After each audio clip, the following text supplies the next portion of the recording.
गुप्तकालीन साहित्य पूरा हो गया, कंप्लीट हो गया भैया।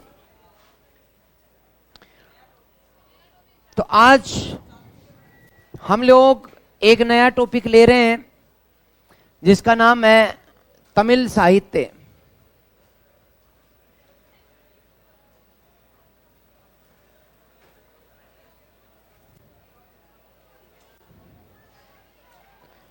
इसे हम संगम काल के नाम से भी जानते हैं। हेडिंग डाल दो,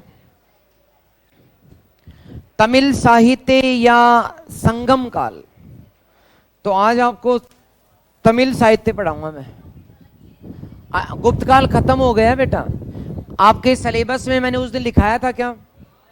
खोलो देखिए उसको।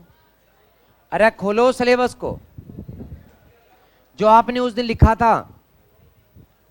अरे लिखा था क्या पहले पेज पे? तो उसमें संस्कृत साहित्य है क्या? फिर उसमें तमिल साहित्य भी है क्या? तो वो टॉपिक डल गया ना सामने। सिलेबस नहीं देखते बस, और सब कुछ देख लेते हैं, बस सिलेबस नहीं देखेंगे, है ना? तो फिर इतनी देर तक क्यों नहीं था? ये तो पहले ही होना चाहिए था। तो दोस्तों, इसे एक काल के रूप में जानते हैं जिसे हम संगम काल कहते हैं।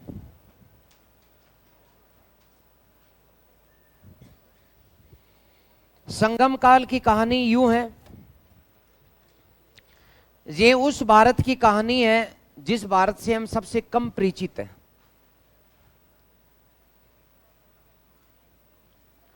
अर्थात भारत का एकदम दक्षिणी प्रदेश,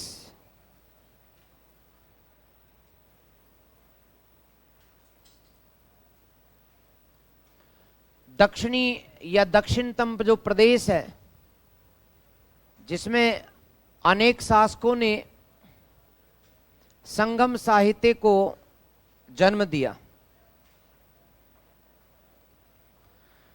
तो आज हम जो पढ़ेंगे इतिहास, वो इस प्रदेश का पढ़ेंगे। 3 भाग हैं। इसमें जो शासक थे वहां पर चेर वंश का शासन था। यहां उत्तरी तमिलनाडु और कुछ प्रदेश कर्नाटक के, यहां चोल वंश का शासन था। और बिल्कुल ठीक नीचे यहां पांडे वंश का शासन था। इसलिए इन्हें सम्मिलित रूप से चोल चेर पांडे कहा जाता है। तो संगम काल वास्तव में इन 3 का इतिहास है, चोल चेर पांडे। तो 3 वंश के शासकों ने यहां शासन किया था दोस्तों। और इन्हीं के संदर्भ में लगभग बात ये 100 ईसा पूर्व से लेकर 200 ईस्वी तक जो पांड्यों की राजधानी थी, पांड्यों की, पांड्य जो राजा थे पांडे, उन की राजधानी थी मदुरई। वहां पर कवियों के 3 सम्मेलन हुए, यानी तमिल कवियों के 3 सम्मेलन हुए। 3 सम्मेलन किसके हुए दोस्तों? तमिल कवियों के। और इनमें जो साहित्य लिखा गया उसे ही हम लोग प्राचीन भारत का तमिल साहित्य कहते हैं। तो आज मैं इन तीनों तमिल कवियों के द्वारा रचे गए 3 सम्मेलन में जो तमिल साहित्य उसको मैं पढ़ाऊंगा। और इसमें वैसे तो टॉपिक टफ है, लेकिन आप लोग आनंद लोगे, आनंद आएगा इसमें। ये डिपेंड करता है आप पर, ये डिपेंड करता है मुझ पर। पक्का मानो मतलब तमिल साहित्य नाम से घबराना मत, आज की आज याद करा दूंगा, यहीं की यहीं, चिंता मत करना। लेकिन इससे पहले आप लोग इनको उतार लो एक डायग्राम बना करके। हम पढ़ क्या रहे हैं, एक मैप होना चाहिए जिससे हमें पता लग जाए कि हम किस स्थान पर हैं अभी। और 2 दिन मैंने आप लोगों को बहुत मिस किया था, मन ही नहीं लग रहा था मेरा बिल्कुल भी। हाँ, इसलिए आज मैं आ गया दौड़ा दौड़ा। मैं जहां भी था बहुत दुखी था।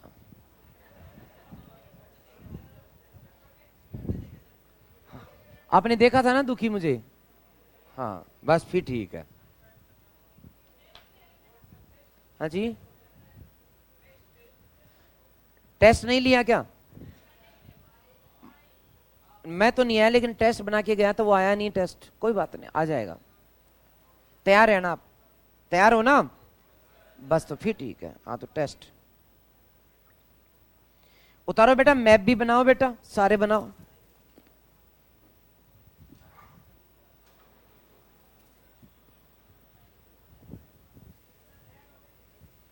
हाँ जी, ये नया टॉपिक है, आपके सिलेबस में लिखा हुआ है। गुप्त काल खत्म हो चुका है, गुप्त काल से पहले का एक टॉपिक है, क्योंकि सिलेबस का हिस्सा है।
लिख दिया क्या? ओके। अब हम इन शासकों को लेंगे, 3 वंश है ना, इनमें राजाओं की बात ज्यादा नहीं करनी है, महत्वपूर्ण राजाओं का नाम का उल्लेख ही करना, ज्यादा नहीं, रट्टे नहीं मारना, जिसका साहित्य में उल्लेख हो जावे बस, ठीक है। तो सबसे पहले दोस्तों, चोल। चोल राज्य कहां पर है? उत्तरी तमिलनाडु। इसकी पोजीशन देख लो एक बार, कहां पर है? उत्तरी तमिलनाडु एवं दक्षिणी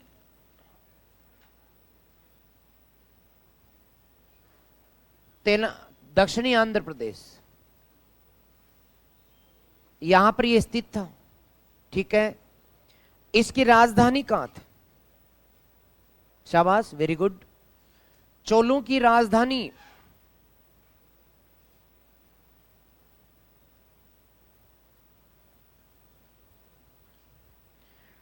तो इसकी राजधानी 3, लेकिन लोकप्रिय राजधानी का नाम उरैयूर। हाँ, नहीं उतारना नहीं, एक बार सुनना है। और दूसरा कावेरी पत्तनम। कावेरी पत्तनम, कावेरी पत्तनम किसे कहते हैं? बता बावली, चल बता रहे। अरे जहां कावेरी नदी आकर समुद्र में मिलती है उस जगह को कावेरी, जहां गिरती है, गिरती का मतलब पतन, पतनम, कावेरी पत्तनम, जहां कावेरी नदी समुद्र में मिलती है उस जगह को क्या कहते हैं? कावेरी पत्तनम। तो एक तो राजधानी सबसे पहली कौन सी होगी? उरैयूर। उरैयूर आजकल किस जगह है? तो नाम सुना हो तंजौर का, सुना है? तो तंजौर में कावेरी पत्तनम, और तीसरी उत्तरी मलनूर। तो ये 3 राजधानियां थी, और यहां कपास के लिए प्रसिद्ध थी। यहां बहुत अच्छा कपास होता था। ये केंद्र उस जमाने में कपास के लिए प्रसिद्ध थे। और चोलों में महत्वपूर्ण जो राजा था उसका नाम था करिकाल। कौन सा राजा था? तो मैंने शासक में लिखा करिकाल। बहुत ही महत्वपूर्ण राजा करिकाल था।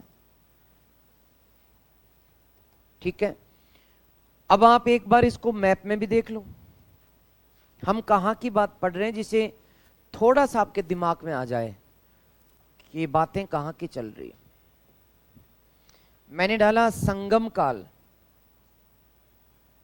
संगम काल। और फिर इसमें अपन ले लेते हैं, ये मैप दे रखे हैं, शायद ये मैप निकाले। मैप में तो कुछ और आ जाएगा, तो क्या करें? इमेज को कर लें टच। चलो तो इमेज में ठीक है, ये आ गया, और यही चाहिए था।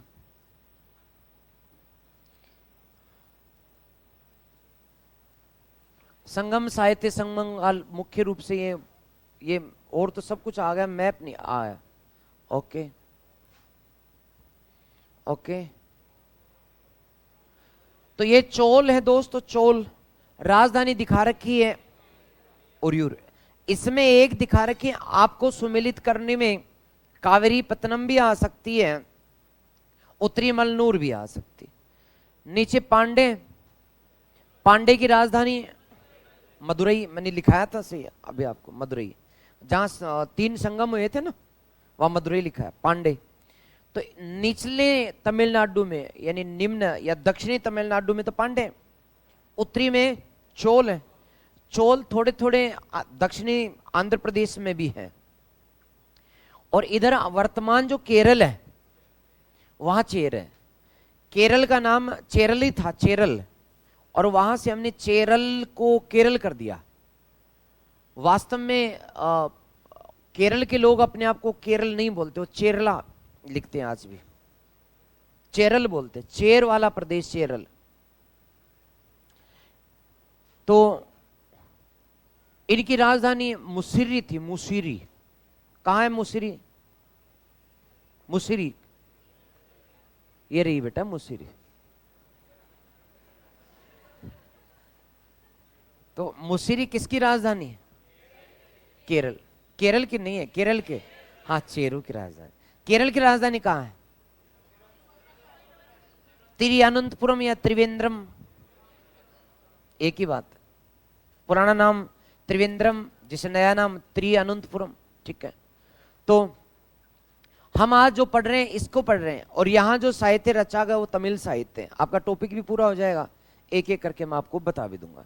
ठीक है, तो इसको फटाफट उतार लो।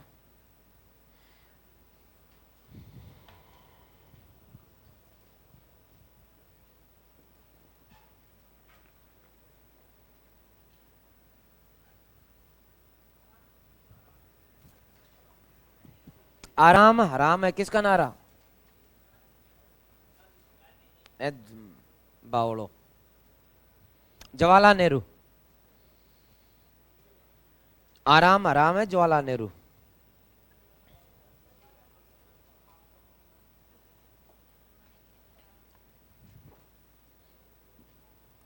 अपने भारत की प्रथम प्रधानमंत्री ने कहा। तो करिकाल के बारे में मैं दो पांच बात लिख देता हूं, साथ साथ लिखते जाना।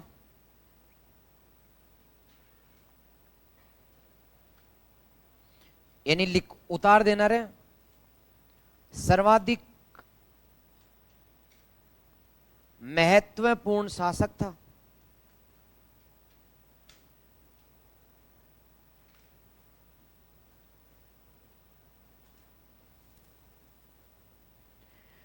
एक सौ 90 ईस्वी में शासक बना।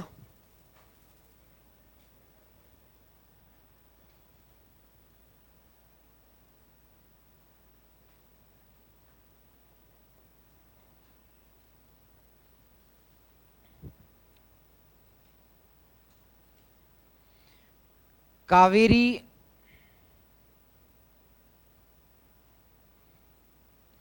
पत्तनम नगर की स्थापना की।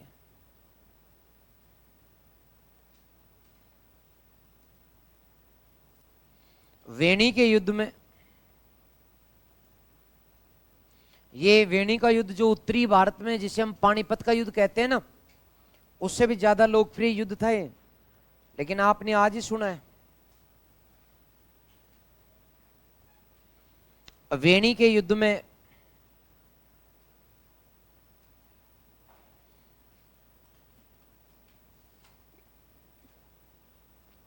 पांडे एवं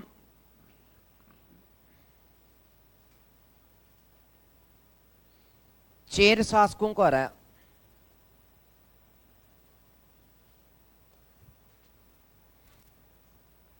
कृषि के लिए तालाब बनवाया।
एक बात और बच गई है, उससे भी उतार लें। इनका जो राज चिन्ह था, किनका? चोलुं का, वो क्या है? टाइगर। तो चोलुं का राज चिन्ह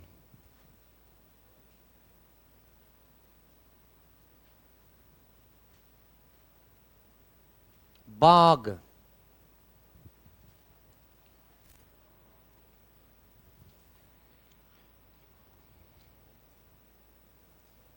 राजचिन्ह बाघ है दोस्तों।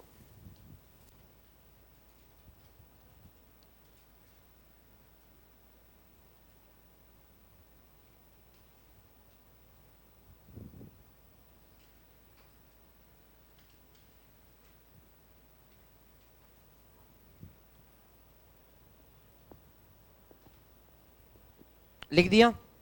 दोबारा सुनो, मुझे आज आपको दक्षिण भारत के 3 वंश पढ़ाने हैं, जिसमें एक वंश खत्म हो चुका है, चोल। यहां वंश नहीं पढ़ने, वंशों का साहित्य पढ़ना है। ये इस वंश में इसलिए पढ़ा रहा हूं क्योंकि उस साहित्य में जब करिकाल नाम आएगा तब आपको समझ में आना चाहिए कि करिकाल था कौन। ठीक, 3 वंशों के राजाओं के नाम उस साहित्य में आएंगे, तो उसमें चोल, चेर, पांडे। चोलों की बात अपनी होगी। चोल कहां? उत्तरी तो तमिलनाडु और दक्षिणी आंध्र प्रदेश। राजधानी 3 है, एक कौन सी? उरैयूर, दूसरी कावेरीपत्तनम, तीसरी उत्तरी मल्लूर। इनके 2 बंदरगाह हैं, कौन कौन से? उरैयूर और पुहार। ओके, राजचिन्ह कौन सा? ठीक है। महत्वपूर्ण राजा कौन सा? करिकाल, जो कब शासक बनता है? 190 ईस्वी में। और एक नगर बसाता है, कौन सा? जो बाद में इनकी क्या बनता है? राजधानी। इससे पहले राजधानी, बाद में कहा? तो कावेरीपत्तनम बसाया किसने? और उसने वेणी का युद्ध किया, किन किन को हरा दिया? यानी चेर और पांडे मिलकर के बोले कि वो बहुत ज्यादा ताकतवर बन रहा है, मिलकर के हराएंगे। बोले आ जाओ, तुम्हारी माँ ने दूध पिया तो। और किसमें? वेणी के युद्ध में इसने पराजित कर दिया। किनको? चेर और पांड्यों को। चोलों को नहीं, चोल तो खुद है ना ये। तो चेर और पांड्यों को इसने हरा दिया। और खेती के लिए उसने तालाब बनवाए बड़ी संख्या में। आपको याद हो तो तमिलनाडु में सर्वाधिक तालाबों से कृषि होती है, सिंचाई होती है। तो ये तालाब बनवाने वाला ये था, कौन? करिकाल। ओके, चलो जी, ये भी खत्म। दूसरा है चेर, चोल, चेर। चोल हो गए खत्म, तो चेर भी खत्म कर लो। मेरे साथ साथ लिख देना, चेरों का क्षेत्र कौन सा है प्यारे बच्चों? हाँ, चेर या केरला? चेरल या केरल?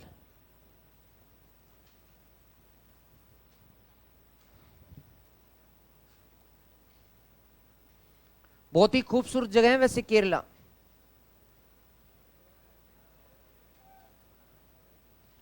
राजधानी की यदि बात करेंगे तो इसकी राजधानी कौन कौन सी? इसकी पहली राजधानी है दोस्तों वांजी।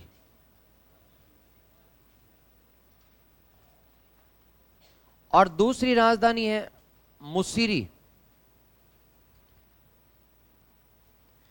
इनका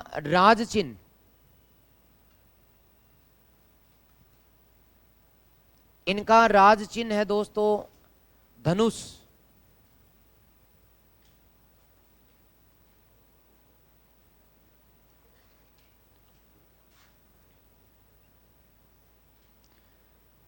खास बात है कि संगम साहित्य में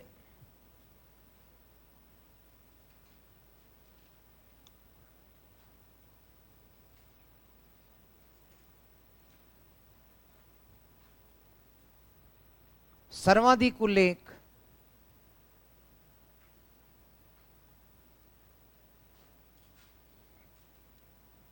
चेर शासकों का मिलता है।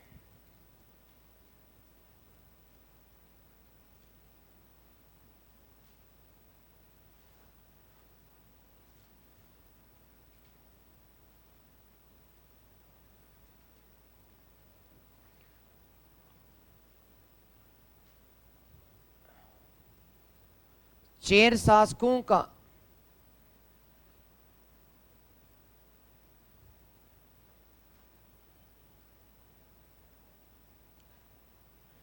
क्रमबद्ध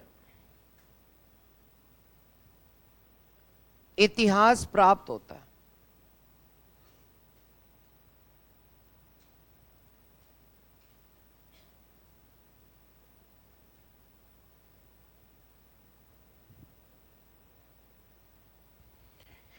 इनका पहला महत्वपूर्ण शासक, दो शासकों का उल्लेख करेंगे या तीन का। तो पहला शासक इनका है, नाम टेढ़े है, नेदू जेरलादन। तो राजा का नाम क्या है? नेदू जेरलादन। महत्वपूर्ण शासक,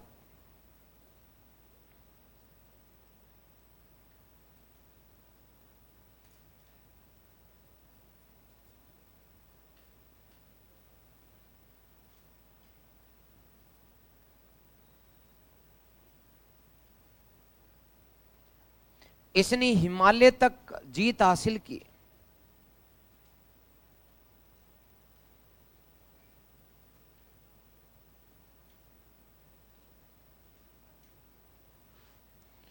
और हिमालय पर धनुष का अंकन करवाया।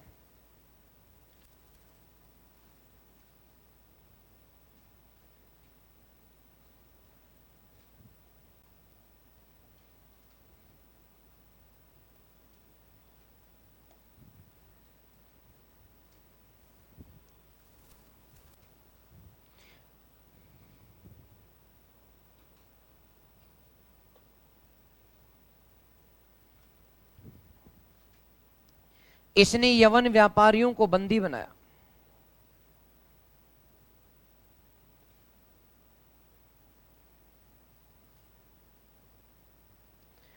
यूनानी व्यापारियों को बंदी बनाया।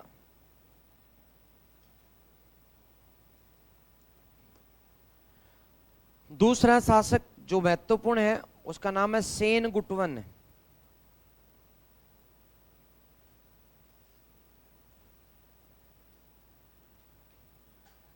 सेन गुटवन, जिसका शाब्दिक अर्थ क्या है? समुद्र को पीछे हटा देने वाला।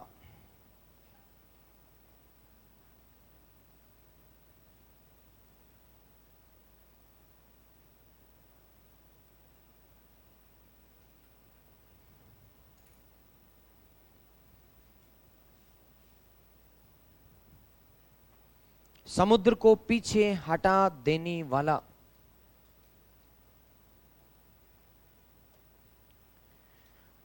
इसने पत्नी पूजा,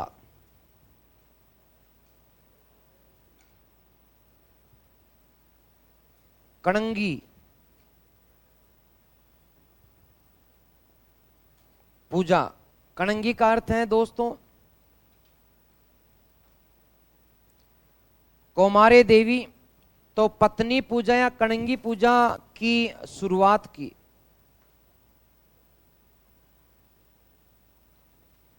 तो दक्षिण भारत के लोग जो है पत्नियों की पूजा किया करते थे। जैसे कल गणेश चतुर्थी थी तो लोगों ने दूब लेकर के गणेश जी की पूजा की। केरल में दूब निकाल करके पुरुष पत्नियों की पूजा करते हैं सुबह उठ करके।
चेर भी खत्म हो गए और अगली स्लाइड में पांडे भी खत्म हो जाएंगे, तो चोल चेर पांडे दी एंड।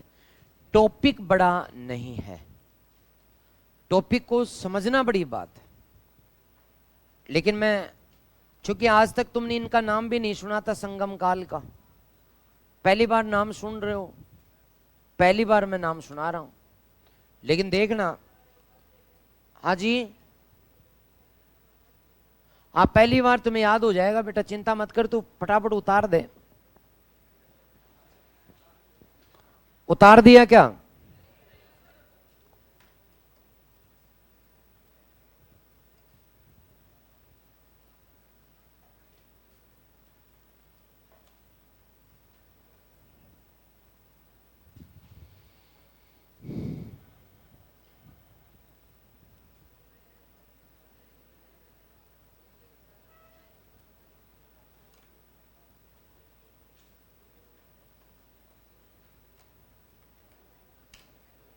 उतार दिया?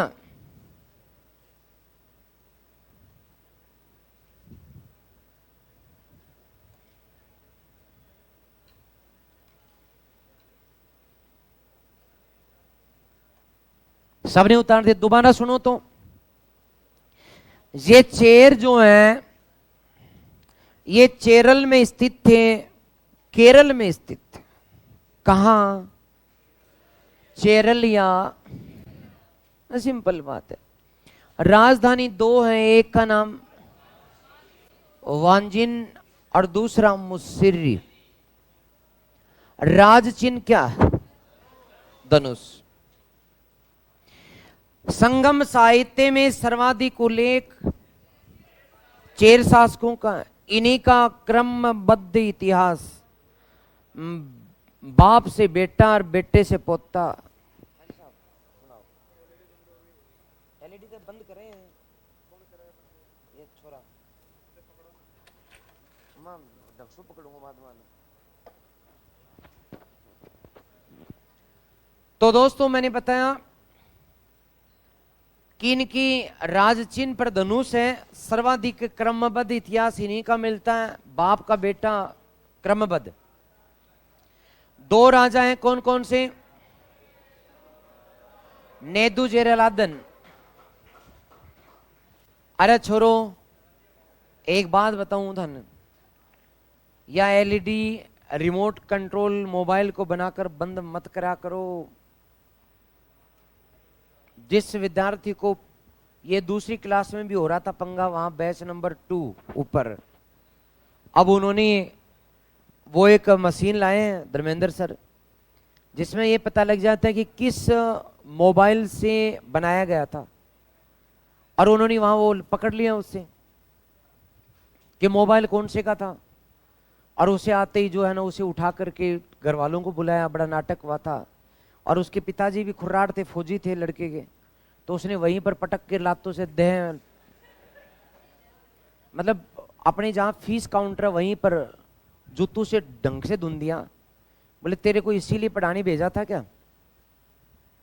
तो आपके साथ ऐसा पंगा नहीं हो जाए, वरना ये जो थोड़ा सा मजाक है ना बहुत भारी पड़ जाएगा। और उसको दुनाई नहीं, वो ले गया उसने, हालांकि ऐसा होगा नहीं, लेकिन उसके पिता को इतना गुस्सा आ रहा था, फौजी को, रिटायर था फौजी, उसको इतना गुस्सा आ रहा था, उसको पीट पाट के लेके गया था। बोला इसको कम से कम 150 भेड़ ला के दूंगा और वो रोज चरानी जाएगा, इसकी औकात यही है। ये मोबाइल को क्या चलाएगा, ये 150 भेड़ चलाएगा। हालांकि ऐसा तो नहीं करेगा, कम से कम वो गुस्से का परिणाम था, हैं? हाँ तो ऐसा बेटा तेरे साथ नहीं हो जाए तो ध्यान रखना, कहीं भेड़ चराने के लिए पापा ने निकाल दिया ना तो तेरे से वो भी काम नहीं होगा। खैर,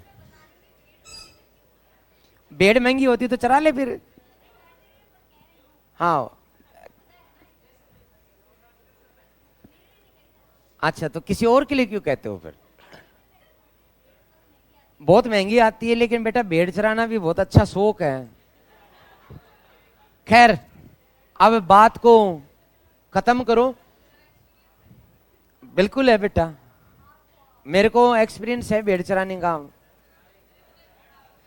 हालांकि हमारे तो नहीं थे, लेकिन मेरे ढाणी के पास में एक गुजरों की ढाणी है, और वहां मेरे दोस्त थे 10वीं में 9वीं में, और बहुत बढ़िया क्रिकेट खेलते थे वो लड़के, और वो आर्मी में लग भी गए। तो वो पार्ट टाइम भेड़ चराते थे और पहाड़ में जाते थे, मैं भी जाता था कई बार। पहाड़ है हमारे यहाँ पर अरावली की सुंदर वादियाँ, तो झरने हैं अच्छे हैं, गांव पोंक है, और बिल्कुल मैं कभी दिखाऊंगा मेरे गांव की तस्वीरें आपको। आज तो मेरे पास नहीं, पेन ड्राइव में है, मैं दिखा दूंगा। अरे पेन ड्राइव ले आऊंगा जब, तो उसमें मैंने देखा कि ये शौक था कई बार। तो जब 9वीं क्लास में थे ना, तो साइकिल लेकर के मैं वो तो पहले जाते थे, और साइकिल लेकर के हम लोग बाद में चले जाते थे। बदमाश था मैं भी, मैं और मेरे एक दोस्त। आधी जैसे 10 बजे स्कूल लगती, 10:30 बजे, तो लगभग 1 बजे पार, और फिर 5 बजे आते थे, और वहाँ प्रोग्राम भी रखते। एक तो वहीं पे पत्थर लगा करके चावल पकाते, फिर ना नमकीन लेकर के आते, प्याज काटते, वहीं नींबू डाल करके फिर पार्टी करते।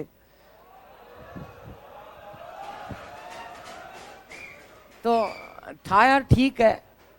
इसलिए अब उस दौरान मान लो हमारे दोस्त यदि भेड़ चराने का काम हमें दे दें कि यार तू, मैं चावल पका रहा हूं तो एक काम कर, तू जा, तो खूब, तो ऐसे थोड़ी ना है, जीवन के एक्सपीरियंस आ रहे हैं बेटा। खैर, व्यक्ति जो जितनी ठोकरें खाता है, एक बात सुन लो, उसको उतना ही अनुभव होता है। लेकिन बशर्ते की ठोकरें खा के संभलने वाला हो, ऐसा नहीं कि फुटबॉल बना रहे ठोकरें खाता रहे, गड़बड़ी है। अब यहां आ जाओ, राजा का नाम क्या है? नेदुरजेलादन है। याद रखे, पांड्यों में भी एक नेदुजेरल नाम का राजा है, नेदुजेरल, और चेरों में राजा का नाम है नेदुजेरल आदन। तो ये आदन याद रखोगे तो चेर होगा, वरना पांडे हो जाएगा। तो नेदुजेरल आदन बहुत ही महत्वपूर्ण शासक था, हिमालय पर चला गया और जीत प्राप्त कर ली। जबकि हिमालय को जीता जाता है क्या? फालतू में संगम साहित्य में यूं बढ़ा चढ़ा के लिख दिया। तो हिमालय तक जीत प्राप्त करने का उल्लेख मिलता है, और इसने कहा कि इसने हिमालय पर धनुष का अंकन करवा दिया। हिमालय पर कोई अंकन होता है क्या बर्फ में? बताओ, फालतू बातें करते हैं। इसने यवन व्यापारियों को बंदी बना लिया, ये चलो ठीक हो सकता है। सेन गुटवन, इसका अर्थ क्या है? समुद्र को पीछे हटा देने वाला। क्योंकि केरल के लोगों के साथ समस्या क्या है? समुद्री समुद्र है, और समुद्र को जो लहरें आती थी कभी कभी तो बहुत दूर तक जाती थी। आपको पता है सुनामी आई थी, सबसे ज्यादा नुकसान केरल को हुआ था आज भी, क्योंकि केरल समुद्र के इतने पास में किनारे पर है। बाकी जैसे गुजरात है तो समुद्र काफी नीचा है, और पश्चिमी घाट के कारण वो गुजरात बहुत ऊपर है, तो कभी भी आप लहरें वो 1 किलोमीटर को पार नहीं करेंगे। लेकिन केरल के तट जो है ना एकदम समानांतर है, यानी पानी जो है बिल्कुल दूर तक चला जाता है, एक लहर भी किलोमीटर पार कर जाती है। और जब भारी लहरें आती हैं मानसूनी कारण या फिर तूफानी कारण से समुद्र में, तो पानी दूर दूर 8-10 किलोमीटर तक चला जाता है। तो ऐसी समस्या रही होगी, इसने समुद्र को धमकाया होगा, तो इसका नाम क्या पड़ गया? सेन गुटवन। जिसका अर्थ क्या हो गया? इसने पत्नी पूजा शुरू की थी। पत्नी पूजा यानी कि वहां केरल में आज भी लड़कियों की चलती है। पता है क्या आपको? पत्नी, आपको ढंग से सुन लो, केरल में एक तो लड़कियों की संख्या ज्यादा है, 1000 लड़कों पर केरल में शायद 1057 के करीब लड़कियां हैं, 84 हैं। तो 84 क्यों है? क्योंकि ये कणंगी, इसके कारण। सेन गुटवन यदि हमारे यहां भी होता तो 1000 लड़कों पर 1200 लड़कियां होती, लेकिन हमारे यहां सेन गुटवन नहीं हुआ। हमारे यहां पर कंस पैदा हुए। खुद राजाओं ने अपनी लड़कियों की जो छोटी छोटी होती थी उन्हें पैदा होती ही मटके में डाल करके ढक्कन लगा के जमीन में गाड़ते थे। तो प्रॉब्लम ये है। अब इसने क्या किया कि महिला पूजा को प्राथमिकता दे दी, और नियम बना दिए कि घर के कामकाज जो करेगा वो पुरुष करेगा। खाना बनाने का, चाय बनाने का, केरल में यही होता है आज भी। घर की साफ सफाई का काम, इसलिए वहां के लोग जो है ना वो कपड़े पैंट नहीं पहनते, लपेटा मारते हैं। हाँ, लुंगी। हाँ। देखते हो ना तुम, उन्हें बहुत बढ़िया पोछा देना आता है, घर का खाना बनाना आता है, और सारे पुरुष की ये प्राथमिकता है, उसे ये काम करना ही होगा। और यदि ऐसा कोई पुरुष नहीं है तो उसके साथ किसी महिला की शादी, किसी लड़की की शादी नहीं की जाती। आज भी ये नियम, आज भी। लड़कियों का काम है केरल के अंदर जो भारी मात्रा में वन है वहां से उपजों को इकट्ठा करना, और इसके बाद में यानी कमा के बाहर से लाना महिलाओं का काम है। और महिला ही की इच्छा से शादी होती है, लड़का पसंद नहीं आया तो शादियां नहीं करती वहां की लड़कियां। आना जरूरी है, इसलिए वो देख नहीं जाती है, 5-7 लड़कों को रिजेक्ट करती हैं, तब जाकर एक लड़के को हाँ करती हैं। इसलिए केरल में मातृ सत्तात्मक परिवार है, और इसकी शुरुआत करने वाला कौन है? तो इसने पत्नी पूजा यानी कणंगी पूजा, जिसका अर्थ है कौमार्य की देवी की पूजा शुरू की। किसने की? सेन गुटवन। ओके दोस्तों, तो इसी के साथ ये भी खत्म अपना चेर। अब पांडे में आपको पढ़ा रहा हूं, एक स्लाइड में मेरे साथ साथ उतार दो, पांडे भी खत्म।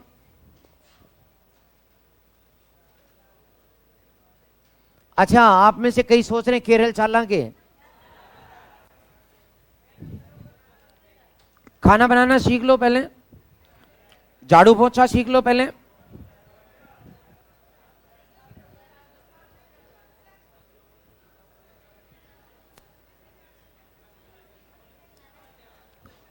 तेरे को तो पहुंचा दूंगा बेटा, मैं चिंता मत कर।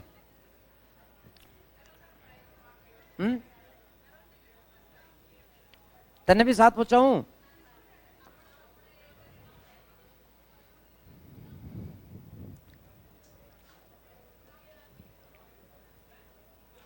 तो पांडे जो हैं दोस्तों, इनकी राजधानी कहां?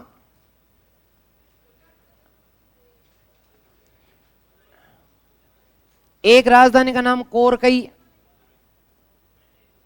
दूसरी मदुरई, और प्रतीक चिन्ह या राज चिन्ह, इनका राज चिन्ह मछली।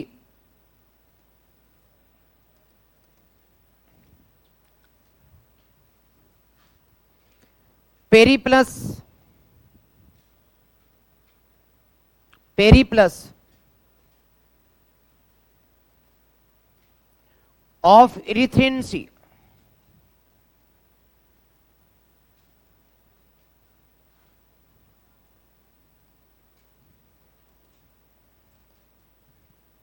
पुस्तक का अज्ञात लेखक।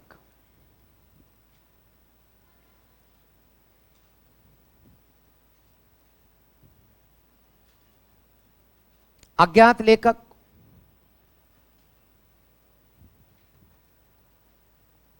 कोरकई को कालची कहता है।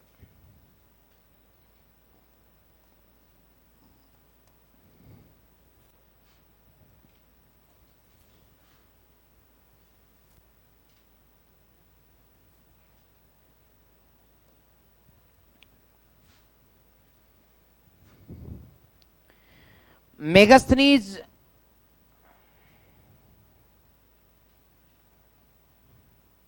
ने इंडिका में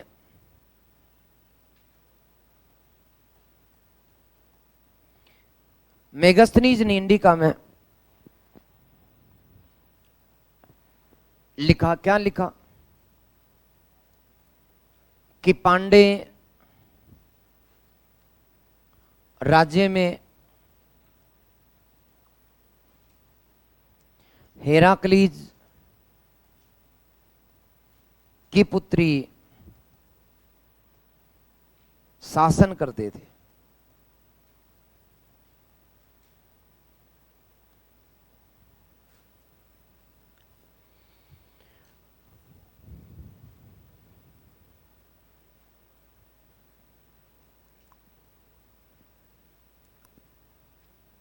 महत्वपूर्ण राजा की यदि बात करें तो नोडियन,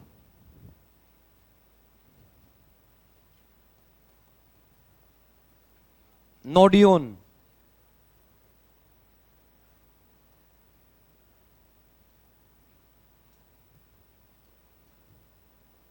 शाब्दिक अर्थ है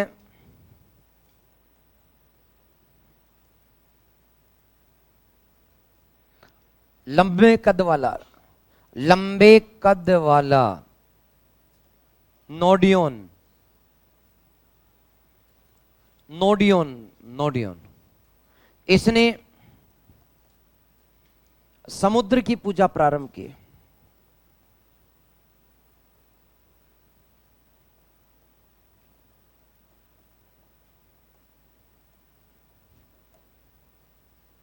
नोडियन।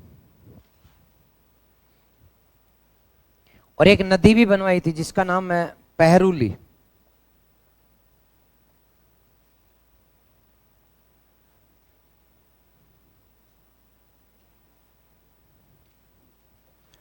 पहरुली नदी बनवाई।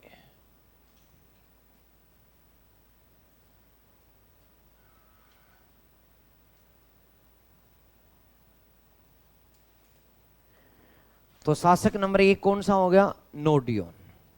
नोडियन फटाफट उतार लो। दूसरा शासक वो नेदुजेलियन, मैंने बताया था, नेदुजेलियन।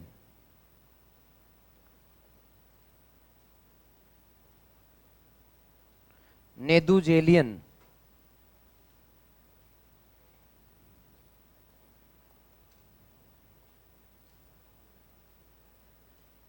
अब यहां दोस्तों ये जो नेदुजेलियन है वो नेदुजेल आर्डन से अलग है, वो चेरू का है, ये कौन है? पांड्यों का। तो इनमें अंतर जरूर कर लेना।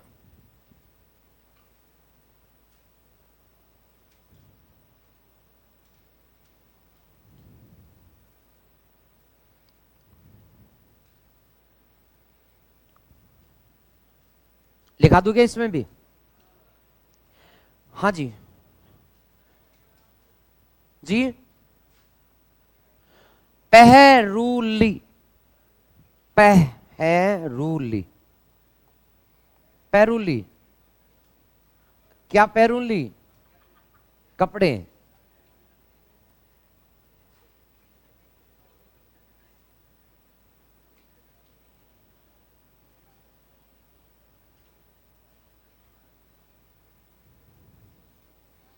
पहरुली नदी।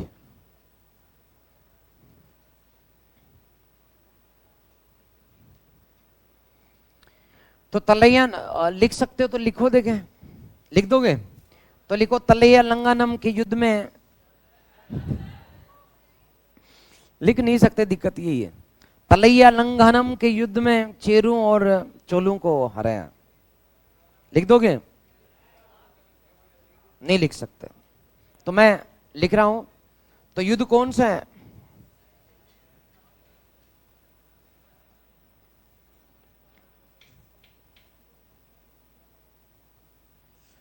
तलैया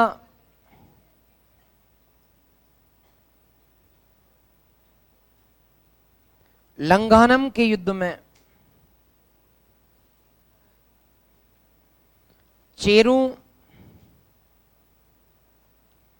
एवं चोलों के 5 राजाओं को हराकर बंदी बनाया।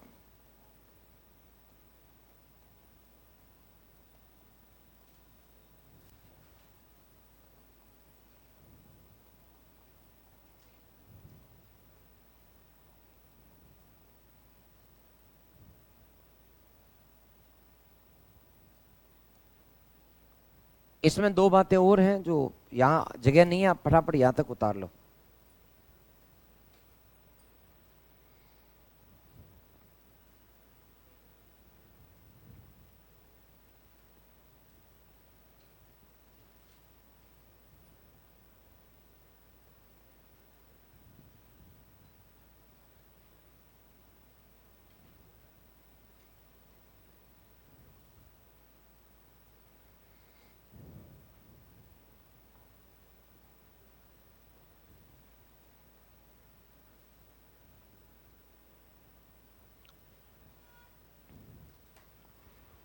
तो इससे पहले कौन सा युद्ध में एक चेर राजा ने सबको हराया था, बताओ?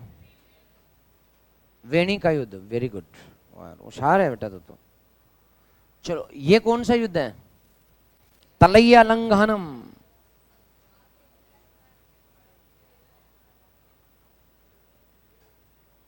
ये केरल में पड़ती है बेटा। नेदुजेलियन जो है ये केरल में गया था युद्ध करने के लिए, पांडे शासक ने तलैया लंघनम।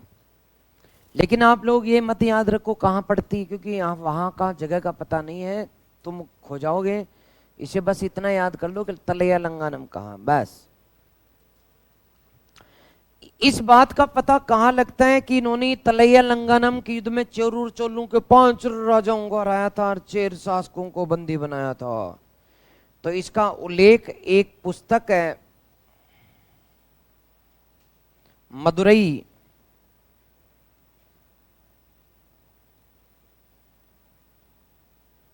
मदुरई कांजी, पुस्तक मदुरई कांजी में उल्लेख मिलता है इस बात का।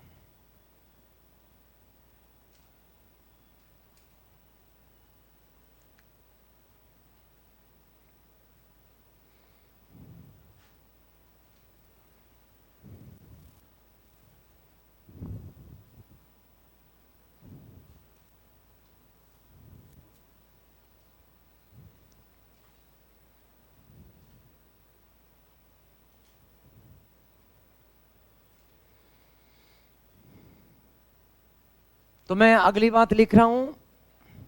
ओके, इस शासक ने, नेदुजेलियन ने, कवि विद्वानों का आश्रयदाता था। कवि विद्वानों का आश्रयदाता था, आश्रयदाता था। नकरीर,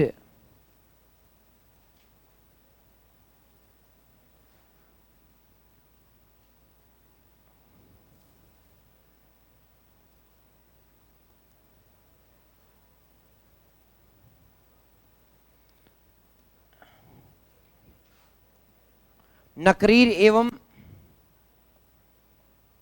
इमाडी मरुगन जैसे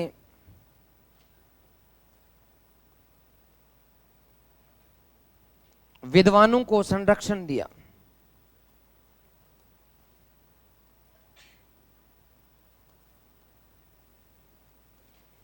और लास्ट बात, इसने कोवलन को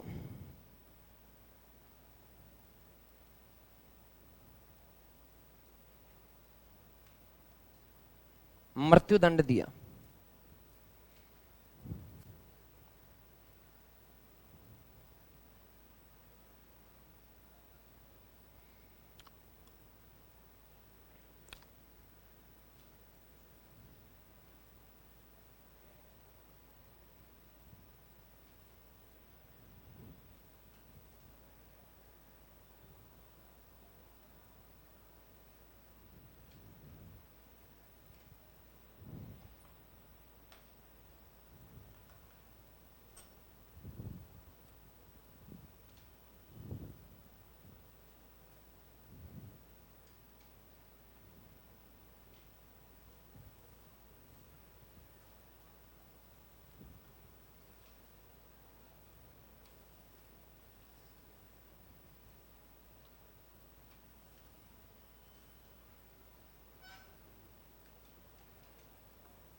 तो बस खत्म है खेल।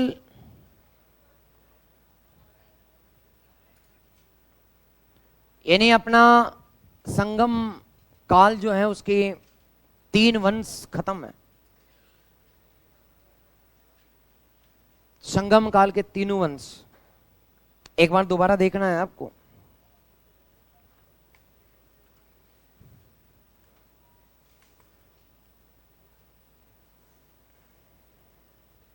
ब्रेक मैं दूंगा नहीं, क्योंकि 1.5-2 घंटे में काहे का ब्रेक देना भी नहीं चाहिए, और मैं इतने समय देता भी नहीं हूं। हाँ, जरूरत ही नहीं है स्टॉप की, नॉन स्टॉप की जरूरत नहीं, क्योंकि तुमने पढ़ाई क्या अभी तक?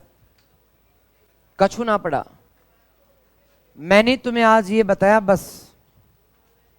आज हम क्या पढ़ेंगे एक बार तुम खुद देखो, अब तुम्हारे लिए बहुत सरल हो गया है मैटर। एक बार दोबारा खुद देखो, हम क्या पढ़ेंगे आज? इस तमिल साहित्य किस काल में लिखा गया? संगम काल में। संगम काल में कौन कौन से वंशों के शासक हुए थे? ओके, तो चोल चेर पांड्यों का काल क्या कहलाता है? संगम काल में किसकी रचना हुई? संगम साहित्य की रचना किसने की थी? तमिल कवियों ने। कितने सम्मेलन में?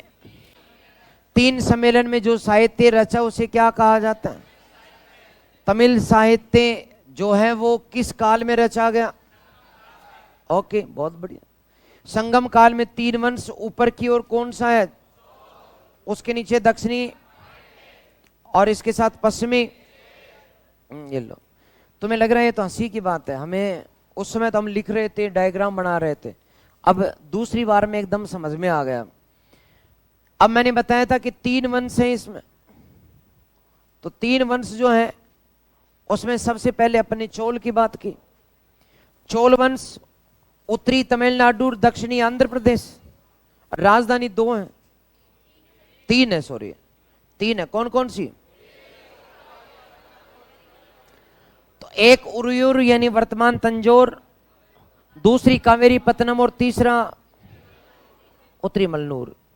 ये 3 राजधानियां जो कि तीनों किसके लिए प्रसिद्ध थी? और बंदरगाह कितने? एक कौन कौन सा? दूसरा कौन सा? शासक महत्वपूर्ण कौन? कब शासक बना? किस नगर को बसाया? कौन से युद्ध में चेरू और पांड्यों को हराया? और कृषि के लिए क्या बनवाए? अब बताओ इसमें क्या लग रहा है? चोलों में कुछ टफ है क्या? एकदम क्लियर कट समझ में आना चाहिए। दूसरा, चेरू की यदि बात करें तो केरल में रहते हैं, चेरल में रहते हैं। राजधानी 2 है, एक वांजी और दूसरी राजचिन। क्या? संगम साहित्य में सर्वाधिक उल्लेख किन शासकों का? महत्वपूर्ण पहला शासक नेदू जेरल आदन। और ऐसा ही शासक मिलता जुलता कौन है? ये पांड्यों का नेदू जेलियन।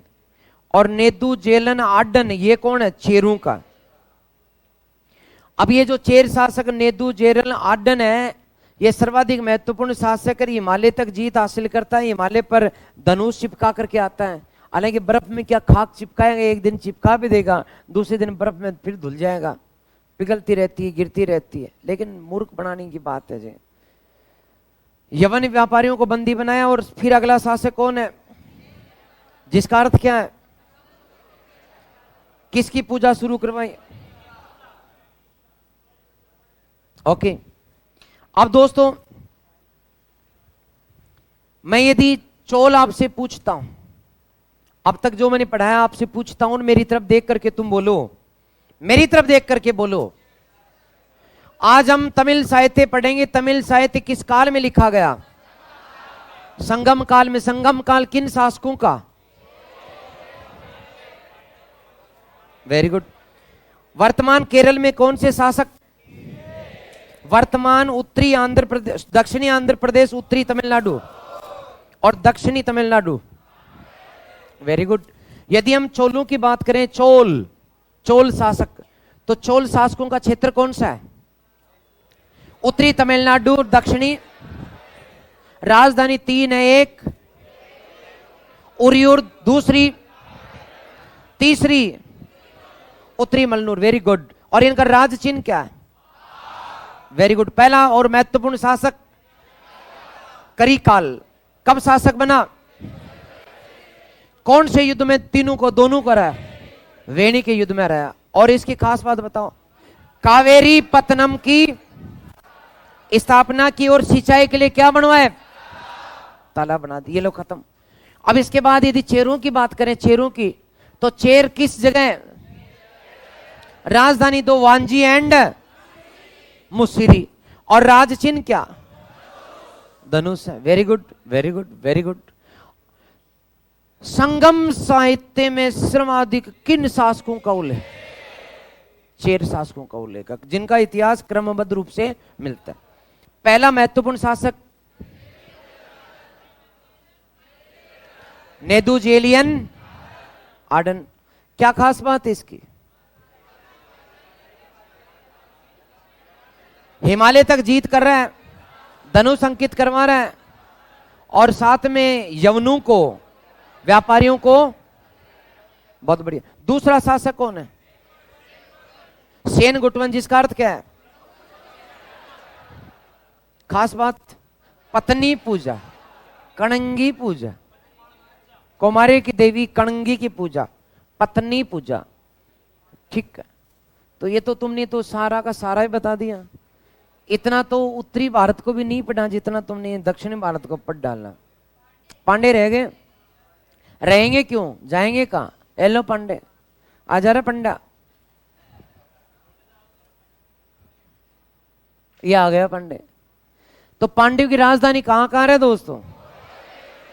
और कई और राज चिन्ह क्या है? एक किताब है जिसके लेखक का नाम का पता नहीं है, पेरिप्लस ऑफ। इसमें कोरकई को क्या कहा गया? कालची कहा गया, कालची। तो दोस्तों कोरकई का नाम कालची किस में मिलता है? पेरिप्लस ऑफ रीथ्रिन सी, जो अज्ञात लेखक की किताब, इसके लेखक का नाम का पता नहीं, मैंने पहले पढ़ा रखा है तुम्हें ये। पेरिप्लस ऑफ रीथ्रिन सी, लाल सागर पर लिखी गई किताब। मेगास्थनीज की इंडिका में लिखा गया कि पांडे राज्य में किसकी पुत्री का शासन था? हेराक्लीज किसे कहा गया? श्री कृष्ण को। श्री कृष्ण का नाम यहां मेगास्थनीज क्या बताता है? हेराक्लीज। तो श्री कृष्ण की पुत्री का शासन कहां पर था? पांडे राज्य में। कौन कहता है? लेकिन दो शासक महत्वपूर्ण, एक का नाम है नोडियन, शाब्दिक अर्थ किसकी पूजा शुरू की? कौन सी नदी बनवाई? तो पानी के पीछे भाग रहा था, एक नदी बनवा दी, समुद्र की पूजा कर ली। तो कौन सी नदी? कपड़े पहरुली, पहरुली नदी, तो पहरुली नदी। ठीक है। दूसरा जो राजा कौन है? नेदुजेलियन। नेदुजेलियन जिसका एक युद्ध में सबको हराता, कौन सा? तलैया लंघनम का युद्ध, जिसमें किस किस को हरा दिया उसने? ये तीन है, एक जो लड़ेगा वो दूसरे दोनों को हराएगा, कोई भी युद्ध होगा।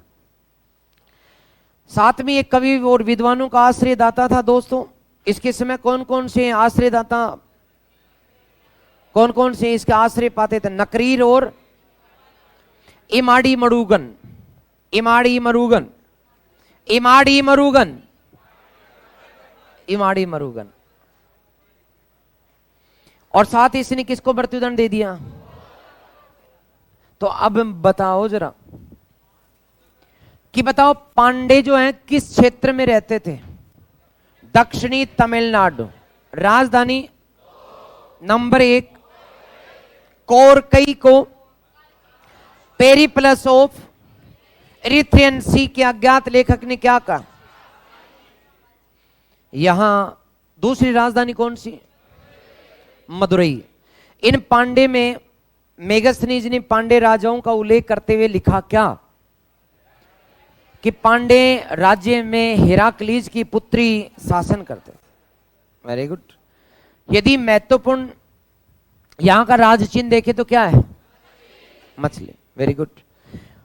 यहां दोस्तों महत्वपूर्ण राजा कौन है? पहला नोडियन, शाब्दिक अर्थ लंबे कद वाला। क्या खास? एक नदी बनवाई, कौन सी? और किसकी पूजा?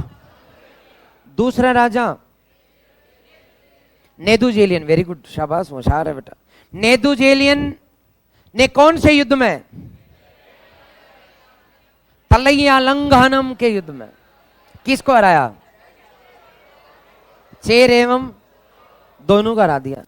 और साथ में इसने आश्रय दाता था, दो को आश्रय दिया, एक नकरीर और दूसरा इमाड इमोरुगन, और साथ में एक को मृत्युदंड दे दिया। यार तुम तो पूरा सीख गए हो। अब टफ टॉपिक तो हो गया खत्म, अब सरल शुरू करते हैं। तमिल साहित्य। हेडिंग डालो पहले, संगम अरे हेडिंग डालो संगम साहित्य।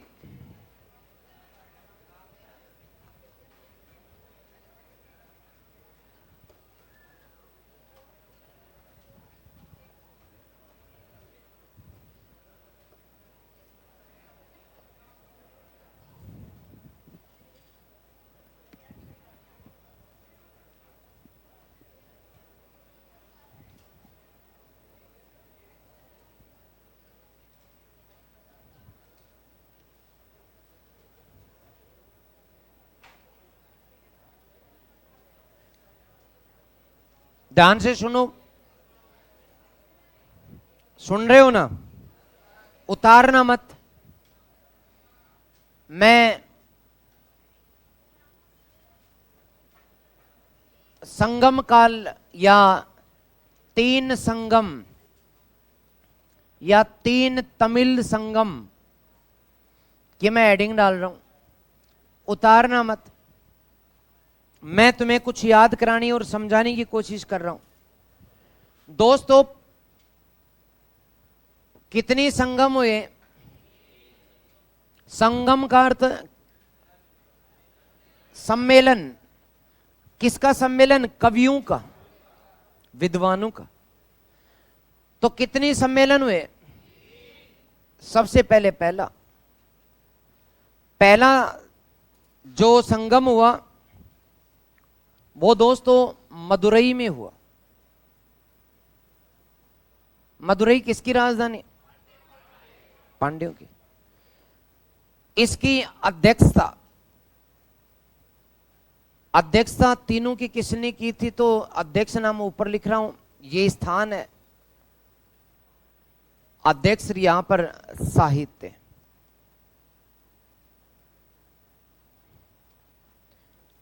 तो पहला संगम स्थान कौन सा? मदुरई। अध्यक्ष कौन है? अगस्त्य ऋषि। कौन है? अगस्त्य ऋषि। और इसका साहित्य कौन कौन सा रचा गया?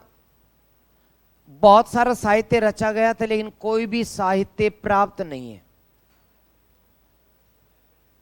कोई भी साहित्य प्राप्त नहीं। इसका मतलब बच गए आप रट्टे मारने से। सेकंड संगम ये कहां हुआ? मदुरई डूब गई थी पानी में, इसलिए कपाटपुरम एक नगर था, वहां पर यह हुआ। अध्यक्षता किसने की? अगस्त्य ऋषि ने।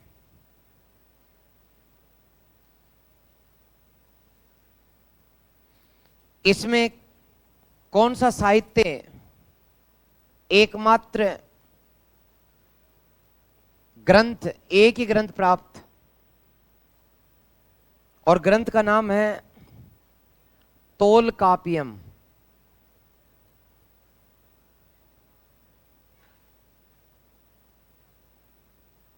तोलकापियम जो कि वास्तव में एक व्याकरण है। किसका ग्रंथ है ये? तमिल व्याकरण का। कौन सी व्याकरण है दोस्तों? और इस तोलकापियम ग्रंथ की रचना, लेखक कौन है? लेखक तो लेखक और दोनों एक ही नाम है। लेखक है तोल कापियर। तो लेखक कौन है? तोल कापियर ने रचना कौन सी? तोल कापियम। लेखक का नाम तोल कापियर, रचना का नाम तोल कापियम। तोल कापियर, लेखक का नाम है तोल कापियम, रचना का नाम है। ठीक है। तीसरा संगम स्थान है उत्तरी मदुरई।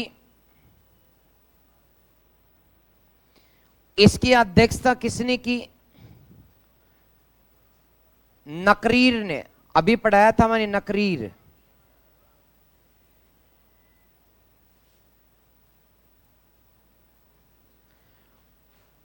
और इसके ग्रंथ, अनेक ग्रंथ उपलब्ध हैं। तो मैंने तीनों जो कवियों का सम्मेलन हुआ उसकी जानकारी दे दी आपको। तीनों फटाफट अब उतारो इसको, तीनों की जानकारी। पहला, दूसरा, तीसरा संगम स्थान मदुरई, कपाटपुरम, उत्तरी मदुरई। अध्यक्ष अगस्त्य और नकरीर। कोई भी साहित्य प्राप्त नहीं, एकमात्र साहित्य तोलकाप्यम और अनेक ग्रंथ उपलब्ध।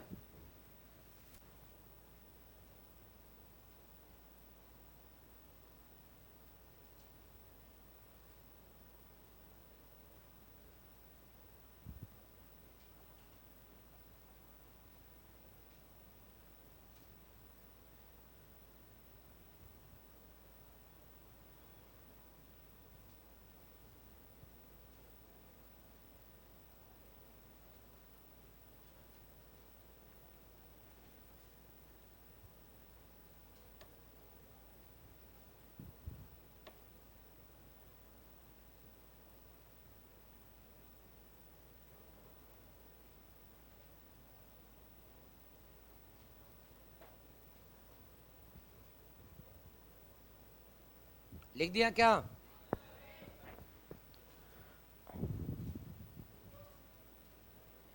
मैं तो रुका हुआ हूं।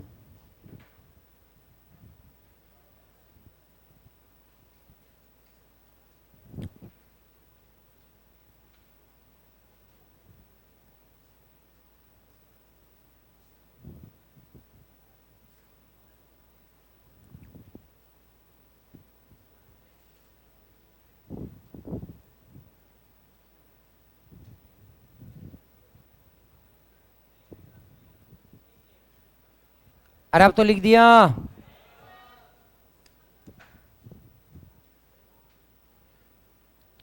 तो कितनी राइटिंग जमा हो गए?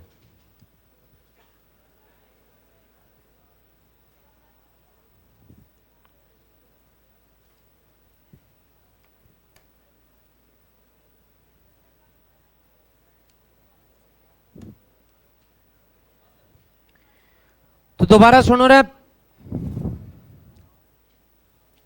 तमिल साहित्य के लिए कितने संगम हुए? पहला संगम कहां हुआ? अध्यक्ष कौन बने?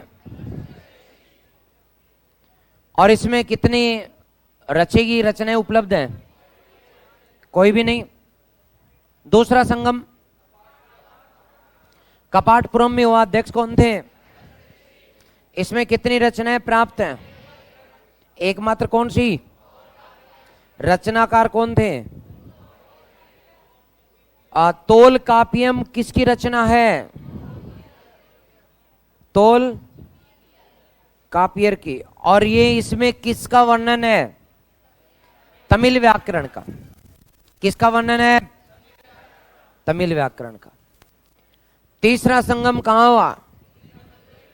अध्यक्ष। ये कौन सा नकरीर है रे? ये कौन सा नकरीर है जो नेदू जेलियन ने जिसे संरक्षण दिया था इमाडी मरुगन के साथ? अभी तो पढ़ा था तुमने। अंतिम पांडे राजा को देखो एक बार, समझ गए? तो वही है ना। ओके, तो ये अध्यक्ष बना। अब इसके अनेक ग्रंथ उपलब्ध हैं। कौन कौन से? मैं लिस्ट बना देता हूं। लिस्ट बना दूं? चलो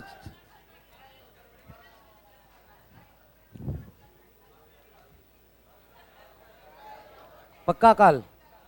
चलो तो आप भी के याद रखोगे।